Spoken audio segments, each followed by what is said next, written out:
Welcome to Everything Casual, bringing you original football casual videos from the golden era of the 80s and 90s, right up to current day.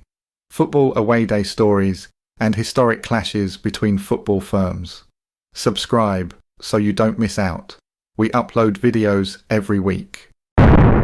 Welcome back. Today we are looking at the apparent birthplace of the casual scene that also has one of the most secretive, least known about firms. We are talking about Liverpool FC, the Urchins, the Runcorn Riot Squad, and the Ordinary Mob, and there have been more firms associated to the Liverpool team. If you do enjoy this video, can I ask that you give it a like and share to other Liverpool fans or casual lads that may want to watch it. If you disagree with anything in this video or you want to add to the story, then please leave a comment. Your comment will be made welcome. This is a place where we can all reminisce about the good old days and share football stories. Credit to old school football lad Andy Nichols for some facts and information used in this video. I will leave a link in the description if you are interested in any of his books. Sky is a must-read to any football casual. We will start with a bit of history, and then we will get to the juicy bits, actual football lads, talking about the casual element of Liverpool. Anyway, let's jump straight in. The Urchins. Emerging in the 1970s, the Urchins became the primary hooligan firm associated with Liverpool FC. They were predominantly found on the Kop and gained notoriety during the height of football hooliganism in England. Over the years, their activities have diminished, but they occasionally surface in reports. For instance, in the year 2015, 2 members received football banning orders after initiating a fight with Manchester City fans. Additionally, Kevin Powell, a fugitive wanted for 2 murders, was identified as having connections with the Urchins, Runcorn Riot Squad. The Runcorn Riot Squad is another firm linked to Liverpool FC, though detailed information about them is scarce. Their name suggests ties to Runcorn, a town approximately 11 miles southeast of Liverpool's city centre. Annie Road End Crew. The Annie Road End Crew was associated with the Anfield Road end of Liverpool Stadium. Members like Nicholas Allt have recounted their experiences in publications such as The Boys from Merseyside, providing insights into the crew's operations during their active years. From the early 50s to the start of the 60s, the population of Kirkby grew from 3,000 to 52,000. The small Lancashire village had been swamped by ex-townies. It was like little Liverpool in the fields, and, with one of the largest concentrations of young people in the whole of Europe, mobs of youth started to trek the surrounding areas to discover their new place of occupation. Gangs formed around the 4 different districts of Northwood, West Vale, South Dean and Tower Hill. Sociologists became fascinated with the place, and documentaries were made for TV by Ray Gosling, the well-known film producer. Huge gangs of boot boys, sometimes numbering 300, would roam across the new battleground to look for fights with the neighbouring districts of Croxteth, Fazakerley and Cantrell Farm. If they couldn't find a battle, they'd go back to their own area, regroup and fight with each other. At 10 years of age, I'd witnessed a few mass battles and thought they were superb viewing, although walking to a distant newsagent's for my dad's newspaper when the local shop was sold out could be daunting at times. You would always have the snivelling little shit at the back of the mob waiting to spit in your face and rob your money. Mounted police were eventually drafted in the year 1974 to quell the boot boy wars, and they based the hit TV series Z Cars, the 70s version of the bill, on Kirkby, Newtown. The real busies had already been shipped in large numbers a few years earlier during the Tower Hill rent strike, which was beamed across the nation via the main news bulletin almost every night of the week. Here was Nob Hill, as we used to call it, an area not much bigger than 2 square miles, that defied a whole government and its new legislation for a higher rent. Some would say that amounted to rebellion of the highest standard. People who wouldn't budge ended up in jail, and some, unbelievably, are still in debt to this day for not giving in. It was obvious to any part-time sociologist that the place was almost totally made up of a unionized socialist population. Most people were in low-paid employment with large companies like Birdseye, AC Delco, English Electric and Kraft housing the majority of the clocking on cards. Once the Tories came to power in the late 70s, those jobs and the larger companies started to close for good, or move their operation down south to the less rebellious and more obedient conservative heartlands. Most Reds supporters in the past never had the money or the means to get to distant away games every second Saturday. Maybe Bolton, Manchester or Yorkshire were okay to travel to, but places like Aberdeen, Southampton and Norwich could seem like the other side of the world. If you are a bit of a dresser and you love designer clothes, especially some of the brands worn on the terraces, but don't want to pay silly prices, but don't want to wear moody fake clothes either, then check out my shop on Vinted. Just go on Vinted and type in everything casual and my garms should pop up. The clothes are pre-loved, all in great condition and all authentic. I recently sold an Aquascutum jumper for £8 and a Vivienne Westwood shirt for a tenner. Everything is that sort of price, so get on Vinted and check out our new shop. Or click the link in the description. Liverpool's hardest boys back then were called Kings of the Cop, and I remember witnessing a big clash with the Newcastle mob in Stanley Park. As I tagged along not far from the middle of the mob, most of these older skins ignored me. I had a distinct feeling that I'd been planted in the middle of that fight scene just to take it all in. As I looked at the faces in the crowd, they seemed to look right through me, as if I wasn't even there. Perhaps it was because I was only Joe Pesci high. Eventually the plod arrived and broke the crowds up, and as the 30 Geordies, dusted themselves down, they were treated like heroes by the massive Liverpool mob. Every one of them was first clapped, then cheered, then clapped again down the road. The Baddies, in true blockbuster style, didn't have a clue what to do. It was surreal. The huge mob of Liverpool skins and boot boys continued to clap the Geordie boys all the way to their coach, and it came as no surprise that the non-runners were all on the same bus and not part of the rest of the Newcastle crowd that had just acted the Brendan Foster by giving it platforms and army boots up the street. Even though some of them were cut and bruised, they were smiling and waving like returning war heroes. It looked dead funny, but it was totally weird, and I followed the clapping copites, clapping myself, all the way to the doors of the Charabanc. I was a young pretender, as a lot of young fans are, among a huge, violent football crowd. Liverpool at Anfield was a fearsome fixture for any rowdy away fan in the early 70s, so much so that hardly anybody paid a visit.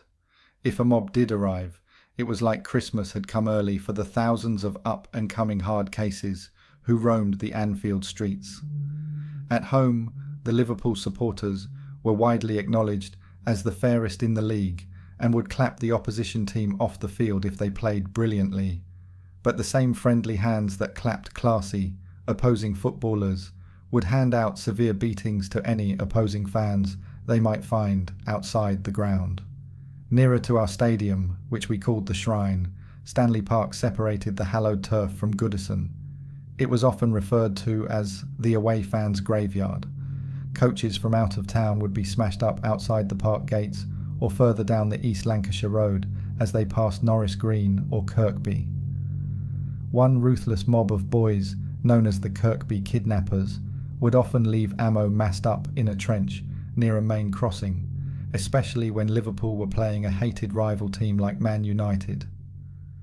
On a couple of occasions, coaches too wrecked to continue their journey had fans pulled from their seats to be beaten up in the nearby fields. Some were stripped naked before being released somewhere in the centre of the huge council estate. This wasn't clobber robbing, this was naked humiliation for the fun of it. A lot of young friendships were made at away games. A shared interest in punk bands like The Clash and The Jam, alongside our obsession with football and clothes, saw these juvenile Scousers meet up at places like the famous Eric's nightclub in town. The punks and other Eric's regulars were quite elitist and talked as though they had sole control of the establishment. They were not prepared to admit just how many Scouse urchins were in among that crowd, especially when the decent bands came to town. I was always there if someone like The Clash, The Jam or The Damned were on. For home games we started to meet in the Anfield Road end of the ground. With a cocky attitude abounding and a rapidly growing crew, some of the Annie Road end boys, including myself, even began to think that we were the boys in town. I have to say think, because there are that many firms of scallies around Liverpool.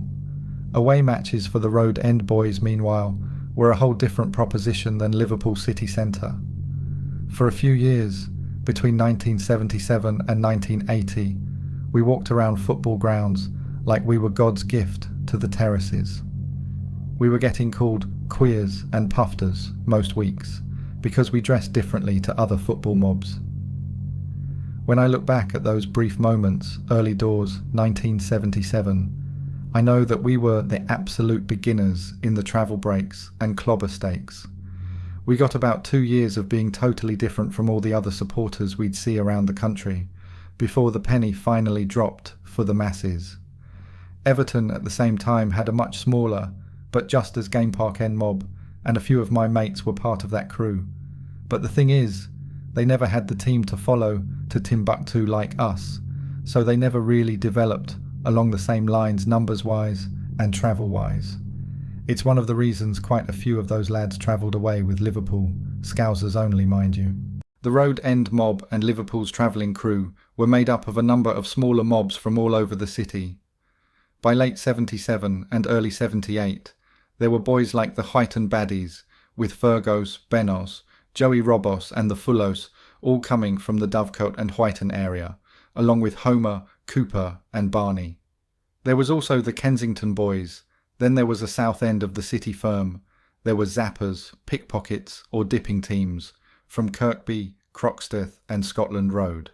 They mainly operated at away grounds, but would have no problem with dragging your sheepskin coat halfway round Stanley Park, till it eventually fell off or came free of its collar somewhere by Goodison. You always had your pure bevying crew at the away games, and some of the best Liverpool fans you could ever wish to meet could be found amid these Scouse Vikings. People like Sully and Potter, and the Via Landudno Wilcox crew, mostly from the Scotland Road area. This latter firm could normally be counted on to be carrying train tickets to the southern end of Europe, so anywhere en route in the UK was no problem. The Jester Boozer on Scotland Road was a main ambush point for away fans, and people like Sconch, Berkey and Jimmy Bolo knew all the best jiggers and hiding specs around that area. The Liverpool firm would be hidden among the Scotty nooks and crannies, before appearing into the light like a bunch of Scouse Zulus wearing samba and freds. Young scouts of the day, like your Boylos, your Lloydies and your lackeys, would keep the older lads informed about the enemy's position, and whether or not Officer Dibble was on the beat. Scouse busies were always wise, and were giving escorts out to the away fans long before you could expect the same civil treatment at other grounds. Without your friendly Scouse busy escort, a whole lot more of you away fans would have been laid to rest outside the doors of the Jester, so all you 40-year-old ex-hoolies should send your thank you notes to Merseyside Police. Probably the most ruthless bunch of young lads in the Road End mob around this time were the Breck Road firm. This crowd came from the nearby Anfield area and could take on whole away crews by themselves. These L4 pirates were always looking to rob you and your clobber. Only problem was, not many people were in the market for buying those second-hand long leathers or blood-stained sheepies. The Breck Road boys included lads like Disley, Willie D, Dave S, Gatter, Mickey M, Freddie Tomo, and that lovable young Road End rogue, Colonel Anthony Hogan. one lad from this bunch of local loons tried to sell a stolen sports car he'd brought back from a Leicester away game. It was on open offer to the highest bidder on the terraces the following week at Anfield, but the surrounding boys thought it was iffy when he tried to convince some road ender that it really was his by starting the bidding at 30 quid. These were firms within a firm, and by the end of the season they all knew each other well. This in due course meant they were all shit scared to run away from trouble in case they got clocked by one of the other crews while giving it toes. If that happened, you'd be leathered for being a shitbag. If you were totally outnumbered, my mates and I often were because we always arrived too early, then that was acceptable.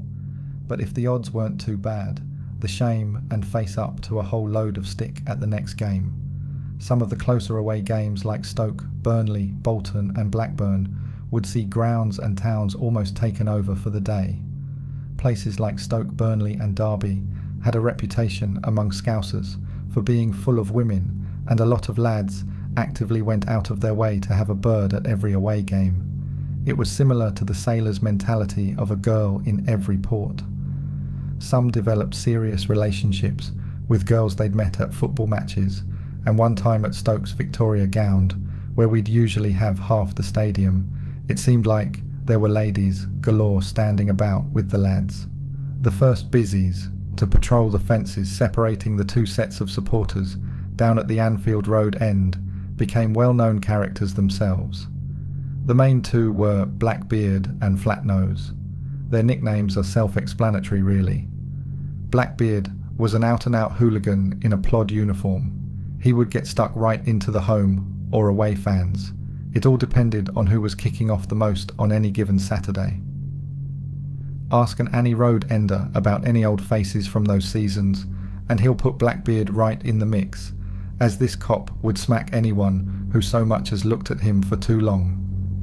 I've seen those two busies beat up whole-away mobs with their truncheons, when you actually saw a mob, that is. The first big mob to arrive en masse was, surprisingly, Coventry City. In November 1977, for whatever reason, the boys of Cov brought a huge mob for the League Cup fourth round. The League Cup was important to teams like Coventry at the time, so Liverpool gave them about 8,000 tickets. I'm telling you this for three reasons. Firstly, it was the biggest mob at Anfield since maybe Celtic in the year 1966. Secondly, Coventry were never renowned for any big away support. And thirdly, and most importantly, it seemed like half their fans were wearing sheepskin coats for the cold November night match. Who knows? Maybe in Coventry that week they had a 2-for-1 offer on sheepies. Either that or you got a free one with every season ticket you bought. They had to find a crowd from somewhere. You might be wondering why this third point was the most important. Let me explain. Liverpool played West Ham a few days later, and West Ham had brought a little mob of 3,000 to 4,000 fans. A lot of them were punks, skins, and just ordinary supporters. They weren't dressed like us, they were mainly donkey jacket boys. I knew a couple of these West Ham lads, and a couple of their mates kept commenting on why so many Liverpool boys were wearing brand new sheepies. Get my drift? Coventry's fans had been followed down the back streets and jiggers of Anfield by hundreds of young scallies before being jumped on, with restrained violence I might add. No need to damage the sheepies, and Cov were never a bad enemy before being relieved of their coats and whatever they contained. It was a sort of mass mugging, and at this next home game against the East End's finest, which we won easily as usual, I was in among the Hammers fans, speaking to a few lads who thought it was a carry-on from the old skinhead tradition of wearing sheepskin coats to the match. But it wasn't. It was because Coventry's fans had been daft enough to wear their nice new coats on a cold, rainy Anfield evening. If I had to pull one good battle from the bobble hat, it would have to be Man United in the FA Cup semi-final at Goodison in the year 1985. If they hated us before that game, they fucking despised us after it. It was the game that ended up all over the papers for the levels of violence, and golf balls with nails hammered into the surface were pictured on the front of the Sunday papers the following morning. Before the game, vans were tipped up all around Everton's ground. Pubs were smashed to smithereens if they contained any Man United. And ambulances were zooming about all over the place, carrying the woolly-back casualties. Some pubs were smashed up so badly that their owners got the insurance firms to quickly do the necessary repairs before selling on to people who made the first decent offer. They'd reached the end of their tether after seeing the levels of barbarity reach an all-time high. During the game, scouse firms were diving into the Man United end as though they were on kamikaze missions, and throughout the full 90 minutes, battles continually kicked off in the paddock and park end. At the end of the drawn game, the United fans wouldn't come out onto the street, as a reception committee of thousands lay in wait. The nailed-up golf balls were being thrown into the doorways, and bricks were hammering against the exit doors as the Baddies tried to push them out, while endeavouring to quell and move on the massive waiting mob. Gangs slid off to Stanley Park, only to return when the Manx left the ground, and attacks and hidings were instantly going off all over the park and ground circumference. Over the years, lads had been telling tales about getting vultured, picked off in a small number, or alone at Old Trafford, and if you weren't with the Road End boys, there was always a good chance of this happening. So revenge had been the motive for a lot of the ferocity shown on semi-final day. By Saturday evening the savage onslaught was over, and with the build-up to the midweek replay at Main Road already underway, the Liverpool boys were talking of nothing else but more violence for the visit to Manchester. The word travels fast on the away mob grapevine, and soon enough an early evening train containing 300 Liverpool boys had its emergency cord pulled a mile or so before its normal destination, a stunt often used to avoid the expected waiting dibble. With no police about, the mob of lads were soon rampaging through the streets of Manny before chasing a firm of 200 septics into the doors of Victoria Street Station. They ended up running into the hands of the Baddies they'd tried to avoid. Moments before the old bill turned up, it looked like things were about to run out of control, with Stanley knives getting openly brandished in the mild evening air, but a massive police presence put paid to any thoughts of continuing the weekend's onslaught, and hundreds were stopped or nicked for going equipped. People were dropping weapons outside the ground while in the queue as the police set up a large-scale stop and search. Against the wall of the stadium lay hammers, blades, the same golf balls, darts, knuckle dusters, small iron bars, and even a crossbow. Manchester United won, and the Liverpool supporters rioted all the way back to the city centre. I walked back to town with the 500-strong mob who couldn't find any Man United to have a battle with, maybe due to them winning, because if they'd have been up for it, you might have been looking at the biggest football battle of all time. You could almost smell the violence in the air. Sometimes it was that bad. Houses around Main Road were smashed up, buses were wrecked, and cars were overturned, as the rivalry between the two teams escalated onto the streets, which was par for the course when these two teams met. It's unlikely the violence will ever reach those levels again. We never had any leaders, which was always the way coming from Cowboy Town. Some fellas were more violent than others, and some lads were bigger earners and grafters. But nobody would look up to a leader. It wasn't in the Liverpool make-up. Sometimes a certain crew would whisper the message that we were going in the home end next week, and you'd hear nothing till you were standing there waiting for the crew to arrive. West Brom, Sheffield United, Arsenal's North Bank and the Stretford End all got a visit from the Road End crew.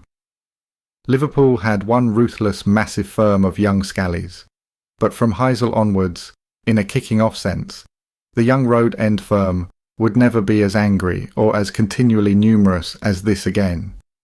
In fact, it was only in the year 1989, when a sort of Annie Road End reunion took place for a fourth-round FA Cup tie at Millwall, that a seriously naughty crew that more than matched the old one arrived in town with the Reds.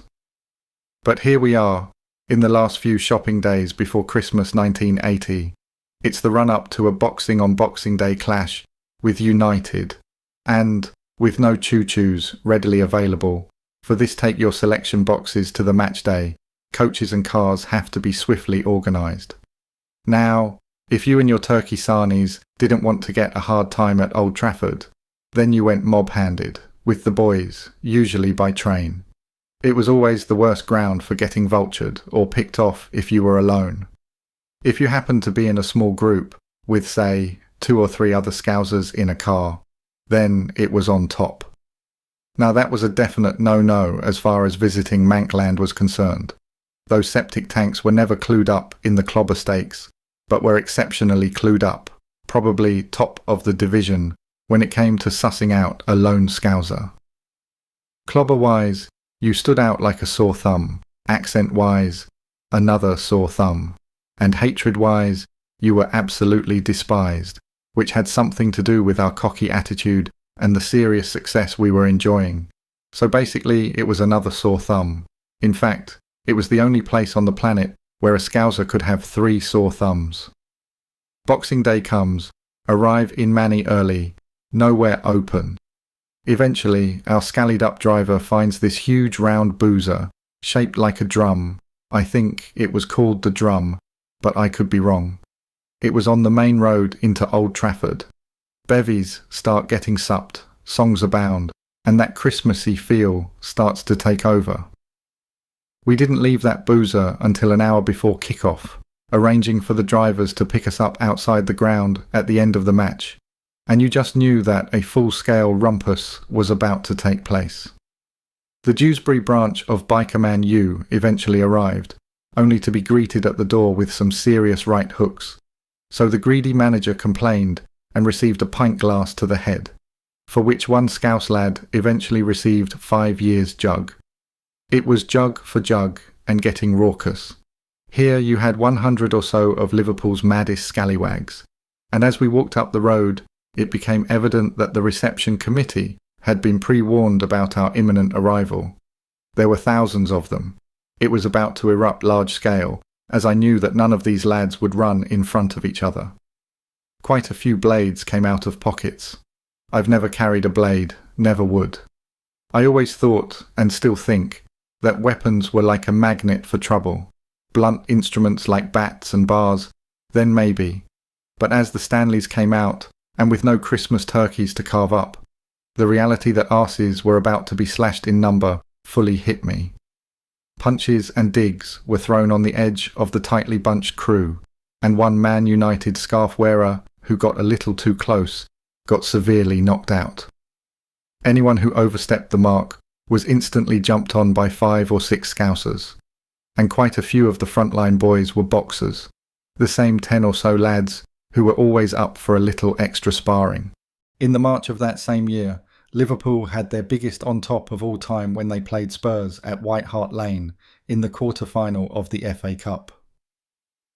That goal of the season machine, Terence McDermott, scored as good a volley as you're ever likely to see, to send Liverpool's travelling army into raptures, and Tottenham's massive home crew on a final whistle suicide mission. The goal of the season ended up causing the biggest on-top of the season, trust a Kirkby fella. Before the game, the kids in the know had made a meet at Euston Station, so the main lads would all be together for that long dodgy trek down the Seven Sisters Road. The meet was organised for a little later than normal, to allow the shoppers in the crew their usual jaunt around the West End, where places like Bond Street, South Molton Street, Lily White's sports shop in Piccadilly, and Harrods and Beauchamp Place around the corner were always on the early morning itinerary. Once the early arrivals were all back at Euston, the main ordinary train arrived as planned, and a few hundred boys bounced off in fine fettle. Whenever this Scouse crew turned up away from home, the first chant would always be, "The Road End. Oh, we're the balmy Annie Road Army." Then, on entering the tube station, where all big crews would find their voice with that acoustic tubeway echo, the Clash's English Civil War would go up. When Johnny comes marching home again, hurrah, but we'd just la la la the tune, not the words, as the mass tube jib bounced onto that Victoria Line northbound train for the short journey to the Seven Sisters. For years nobody bought a ticket, and whenever I'm in London I automatically go to board the train without paying, before realising that these days I've got the money and I'm not with the boys anymore.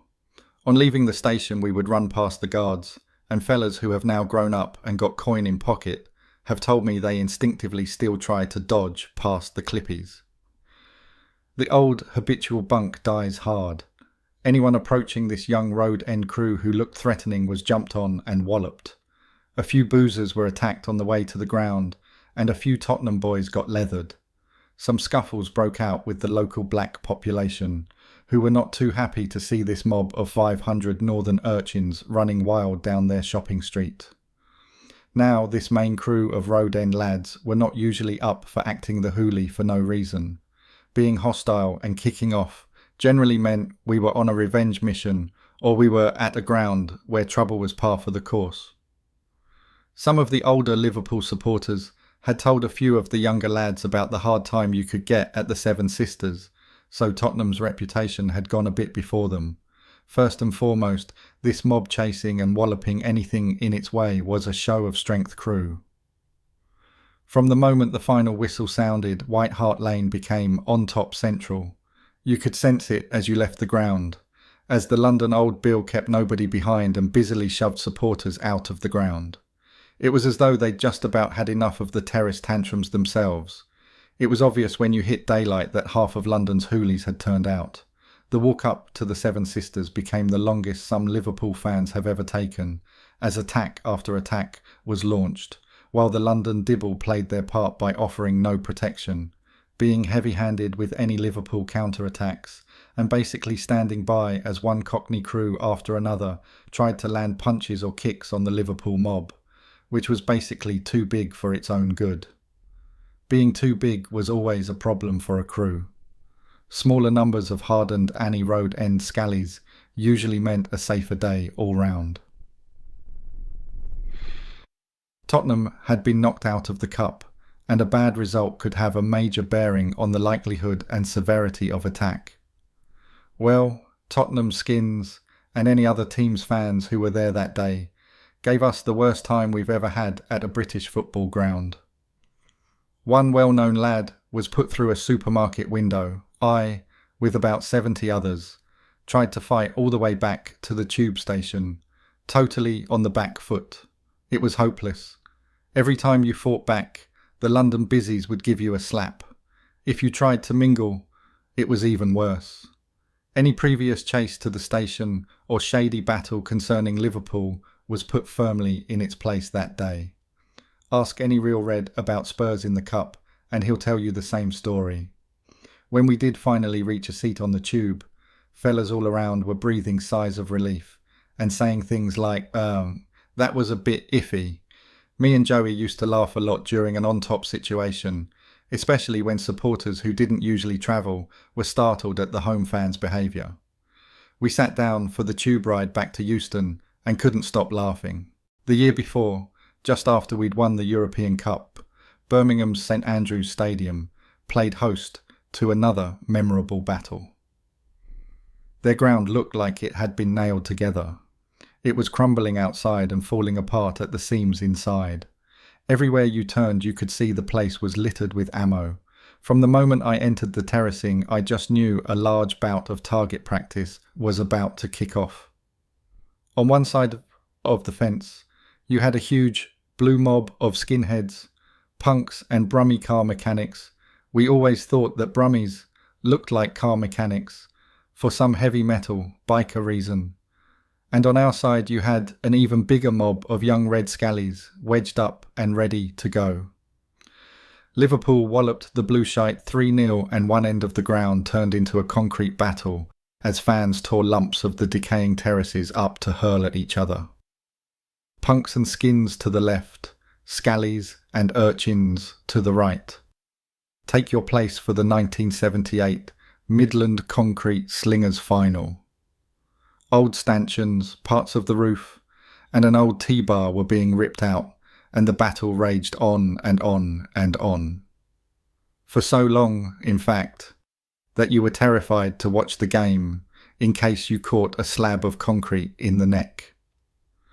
They never did fit well, those concrete polo necks, especially when thrown by some Johnny Rotten lookalike with a Noddy Holder accent, who spent half of his life welding ringers together. Outside, we chased them all over the place, as usual. They won't like hearing that, as today they think they're dead hard. Ha! Their ground was always a doddle. In fact, I think they only got into football after Led Zeppelin split up. Either that, or their mob fell to bits when Ozzy Osbourne fucked off to the States. At least most of the Brummies playing a part in that Slingers final were skins and punks. I mean, how many Burberry-wearing Brummies does it take to shout Burberry out loud, before even their own porno chairman finally gets wind of the beige checkered onslaught? And being the fanny entrepreneur that he is, will he then decide to start selling Burberry dildos from the pages of Asian Babes, Brummie Bush, the Walsall Wank, or any other of his Brum City-owned tasty tit mags? Simple soccer economics tells you that more checkered dildo sales equals more money for quality players. Just shouting Burberry in a Brummie accent reminds me of that story about the world's greatest nuclear scientist, who happened to be from West Bromwich, and when he introduced himself likewise, nobody would believe him, as the accent just doesn't ring true for someone so brainy. Just try saying it. I'm the world's greatest nuclear scientist. Go on, in Brummie. Oh yeah, and the Feathercut Burners were back in town for that Scallies versus Punks day, as a couple of Sex Pistols' yellow spiky tops got turned into char-grilled Foo Young. Now I bet you've never heard of that Midland delicacy. That old woolly-back morning call that went cock-a-doodle-doo, that he'd woken up to at the crack of dawn, had been replaced by the tweet-tweet of a few trained-up Scouse budgies. Joe should have thrown his airwear boot at the noisy cock and stayed in the flock all day. The few times I've been chased at football matches seem to etch their way into your memory a whole lot clearer and sharper than the time spent running after other firms.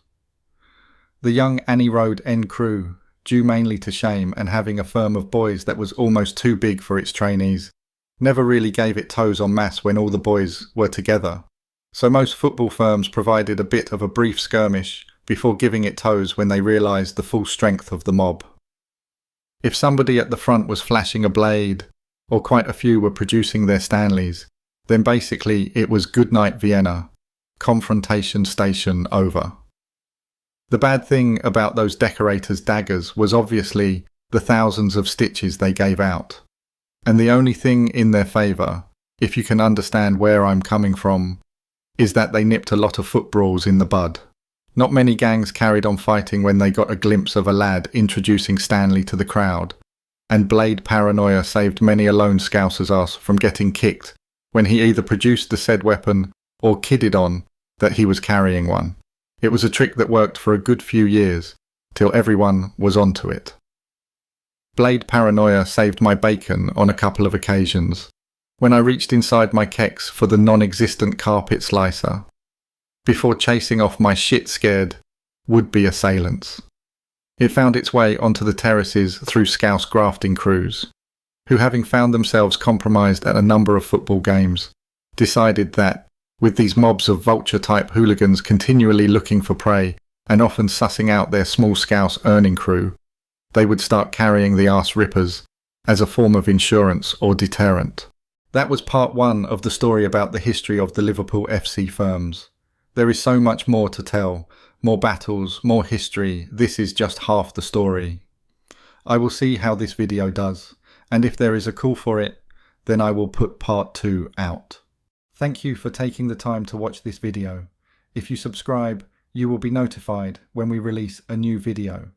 It could be your firm we make a video about next, so don't miss out and hit the subscribe button. You can find me on Facebook or email me if you have a good story to tell. See you next time.